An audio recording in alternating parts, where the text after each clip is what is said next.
इसके बाद अब अपना चालू हो गया क्वेश्चन नंबर 11 जो कि बायोलॉजी से रिलेटेड है, वो चालू हो गया। तो क्वेश्चन नंबर 11 में बोला है कि मानव के आहार नाल में यानी कि पाचन तंत्र का सही क्रम कौन सा है, पाचन तंत्र में जो अंग आएंगे तो उनका सही क्रम कौन सा है। तो क्या होगा क्रम, तो हम ऐसे ही बता सकते हैं यहाँ पे कि सबसे पहले हम भोजन लेते हैं कहाँ पर, मुख में। अगर हमारा जो मुख है यहाँ पे अपना भोजन ले लेते हैं तो सबसे ऊपर में आएगा अपना मुख। मुख से भोजन आहार नली से यानी कि क्या बोलेंगे उसको, ग्रासिका बोला जाएगा। ठीक है, आहार नली से होते हुए जाएगा। सबसे पहले मुख में रहेगा, फिर आहार नली में जाएगा तो उसको हम लोग बोलते हैं ग्रासिका, ग्रास नली। तो यहाँ पे एक नली होती है, इसको बोलेंगे हम लोग ग्रासिका। ठीक है, ग्रासिका से तो मुख में भोजन लेंगे, फिर वो ग्रासिका से होते हुए कहाँ पे चला जाएगा, यहाँ पे अपने अमाशय में आ जाएगा। ठीक है, अमाशय में आ जाएगा। फिर अमाशय से वो कहाँ पे जाएगा, छोटी आंत में जाएगा। ठीक है, अमाशय से कहाँ पे चला जाएगा, वो छोटी आंत में चला जाएगा। तो यहाँ पे जो लंबा होता है छोटी आंत, तो छोटी आंत में जाएगा यहाँ पे, इसको बोलेंगे हम लोग छोटी आंत। और इसके बाद फिर वो कहाँ पे चला जाएगा, बड़ी आंत में चला जाएगा। ठीक है, और बड़ी आंत लंबाई में छोटा होता है तो इसको बोलेंगे हम लोग बड़ी आंत में चला जाएगा। तो ये अपना खाना का क्रम होता है कि सबसे पहले हम खाना लिए मुख में, फिर ग्रास नली, ओसोफेगस बोला जाता है इसको, ओसोफेगस से होते हुए स्टमक में यानी कि पेट में आता है, पेट से स्मॉल इंटेस्टाइन में आएगा, और फिर स्मॉल इंटेस्टाइन के बाद लार्ज इंटेस्टाइन में चला जाएगा। यानी कि अपना करेक्ट ऑप्शन क्या हो जाएगा, करेक्ट ऑप्शन हो जाएगा डी। ठीक है, मुख, मुख से ग्रासिका, ग्रासिका से आएगा अमाशय, और अमाशय के बाद छोटी आंत, और फिर अंत में कहाँ पे चला जाएगा, बड़ी आंत पे चला जाएगा। तो ये था अपना क्वेश्चन नंबर 11 का करेक्ट ऑप्शन यानी कि डी। फिर हम देखते हैं यहाँ पे क्वेश्चन नंबर 12। तो ये सिंपल सा रिएक्शन है, सबको याद रहना चाहिए, फोटोसिंथेसिस का। तो फोटोसिंथेसिस के रिएक्शन में हम लोग को मालूम भी है कि जो पेड़ पौधे होते हैं वो फोटोसिंथेसिस करते हैं, फोटोसिंथेसिस के द्वारा ही वो अपना क्या करते हैं, भोजन बनाते हैं, भोजन पकाते हैं। तो यहाँ से वो ग्लूकोज, भोजन उनका भोजन का क्या तात्पर्य होता है, ग्लूकोज होता है। तो हम ये हमारा जो इसमें आंसर होगा सी होगा। सी कहने का मतलब होगा कि वो कार्बन डाइऑक्साइड, वाटर और क्लोरोफिल के मदद से सनलाइट के प्रेजेंस में ग्लूकोज बनाते हैं, और साथ में ऑक्सीजन को क्या करते हैं, मुक्त कर देते हैं, और इसी ऑक्सीजन का फिर हम लोग प्रयोग करते हैं। तो ये उनके प्रकाश संश्लेषण की अभी की रिएक्शन है। याद रखना है हम लोग को कि पौधे भी श्वसन क्रिया करते हैं, श्वसन में वो कार्बन डाइऑक्साइड ही छोड़ते हैं, लेकिन प्रकाश संश्लेषण की क्रिया में वो क्या छोड़ते हैं, ऑक्सीजन छोड़ते हैं, जो हमारे लिए जीवनदायक होता है। जबकि ऊपर में अगर हम रिएक्शन देखें तो इसमें कार्बन डाइऑक्साइड छोड़ रहा है, तो ये गलत हो जाएगा सीधे।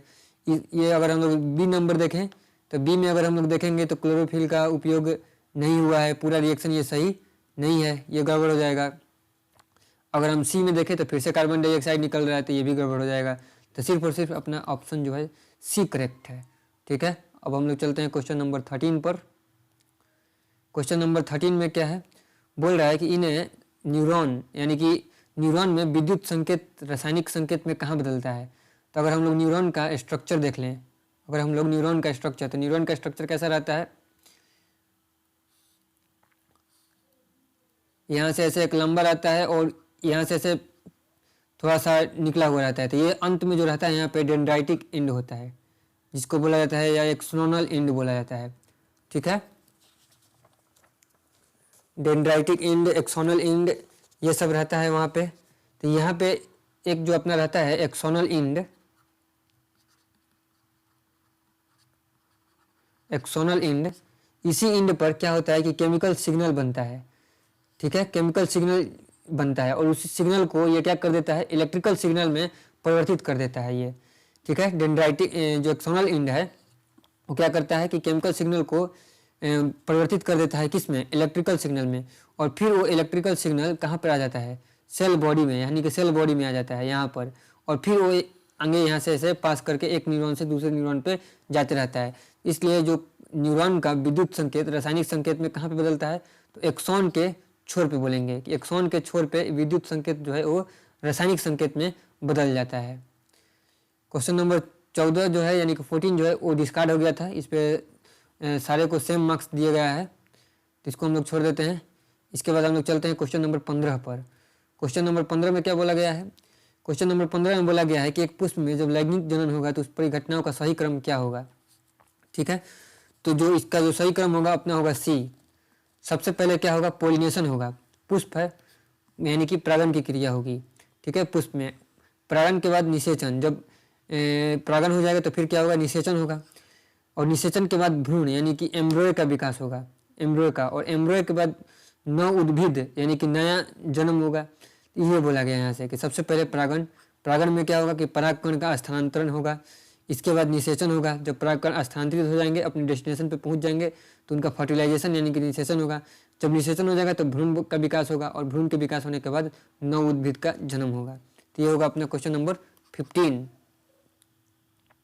इसके बाद हम लोग चलते हैं क्वेश्चन नंबर 16 पर।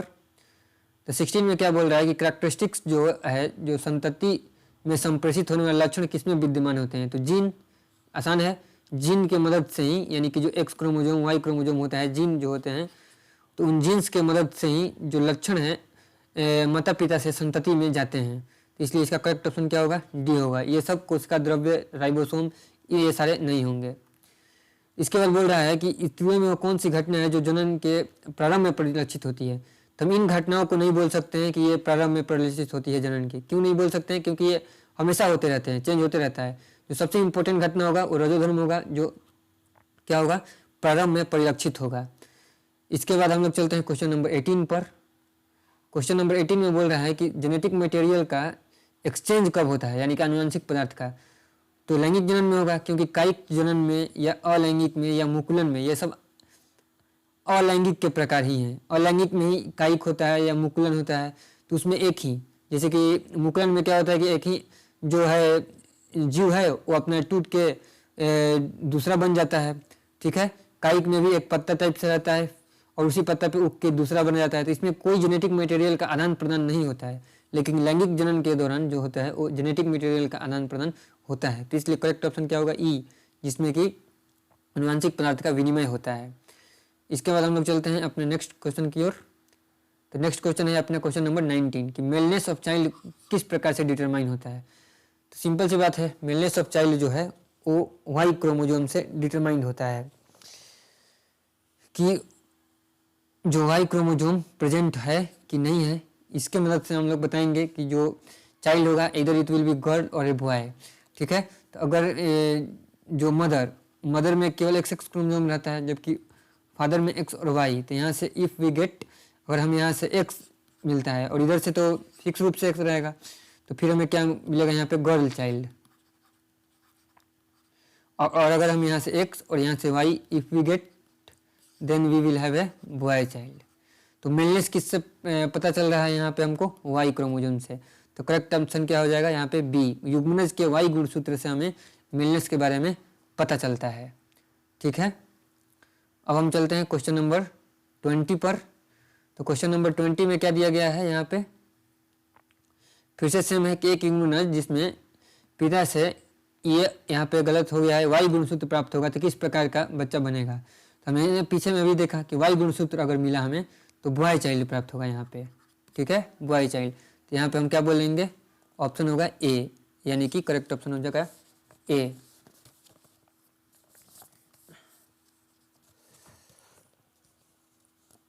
वाई गुणसूत्र पिता से प्राप्त हुआ है तो क्या मिल जाएगा यहाँ पे, ए। लेकिन यहाँ पे जो है ये वाई गुणसूत्र नहीं, यहाँ पे एक्स बोला गया ना इंग्लिश में, यहाँ पे एक्स बोला गया है, तो यहाँ पे एक्स गुणसूत्र ही प्राप्त हुआ है। तो जब एक्स गुणसूत्र प्राप्त हुआ है तो अपना क्या हो जाएगा यहाँ पे, एक्स जो पिता से प्राप्त हुआ, माता से एक्स और पिता से भी एक्स, तो ये एक्स का मतलब क्या होगा यहाँ पे, गर्ल चाइल्ड, ठीक है। तो अपने को यहाँ पे गर्ल चाइल्ड मिलेंगे। तो ऑप्शन हो जाएगा यहाँ पे, करेक्ट ऑप्शन क्या हो जाएगा अपना, बी, ठीक है।